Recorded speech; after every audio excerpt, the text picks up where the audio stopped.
I'll do my best with my team to raise as much money as possible, and we'll hand it over because I trust.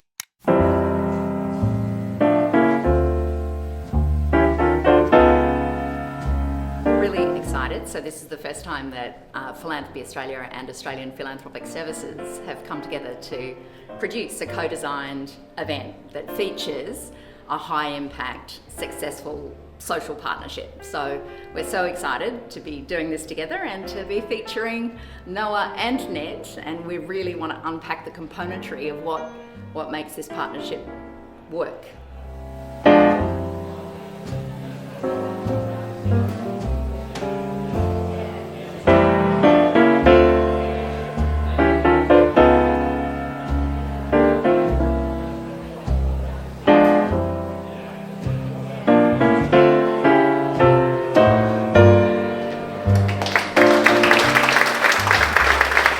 Collaboration that is first of its kind between Philanthropy Australia and Australian Philanthropic Services.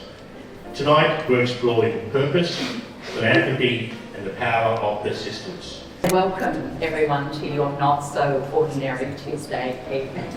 There's a buzz in the room, and why wouldn't there be? We have an amazing venue in the Commons. We are gathered with colleagues and friends and soon to be friends.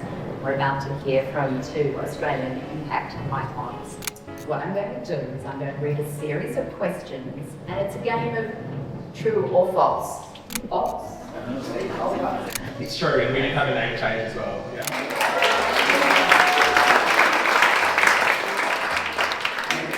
You get a book!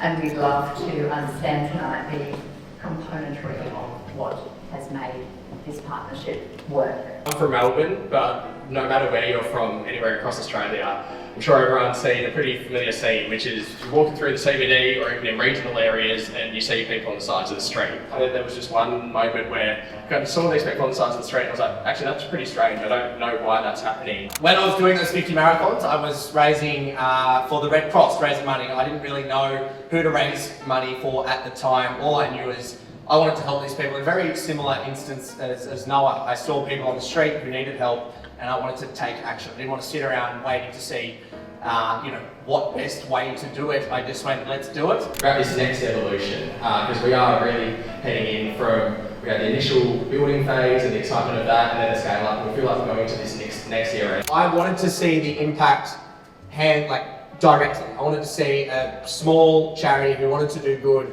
who had innovative ways and an almost freedom of doing whatever it is to make change and not having any thing holding them back in that pursuit. There was a third girl who was a person of colour, and she was like, I want to put on slam poetry events for people of my background so they can feel part of the community. And so what we saw was people started thinking about what's in front of them, survival, and then over just a 6-month period with a little bit of support and that opportunity, their time horizons just started to expand. And so the big finding was if you give people the right opportunities at the right time, not only can you help them with the here and now, you can change their future. And that's kind of the platform that we built the programs on the back of. There's no way that one organisation can solve homelessness, and we're so aware of that. And so all of our direct giving programs are distributed through our charity partners. So we've got partners all across Australia, in every capital city. Yeah, forever grateful that every deal I do, every whatever I do, there's always an element to giving back. And I think the biggest one is the uncomfortable challenge. Basically,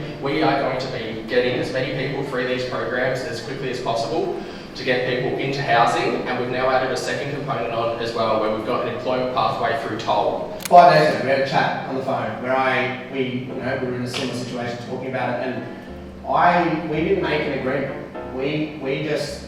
I saw the passion that pours out of Noah speaking about those who are less fortunate than ourselves, and there was a almost uniting force in what we've got to do something about this.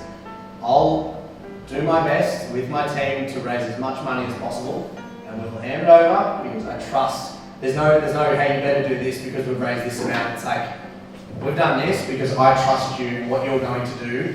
Whatever path you take, we trust it. And so it's not I wouldn't even call it a partnership. It's a mutual respect and trust that if this is going to happen here, then we will do our part here.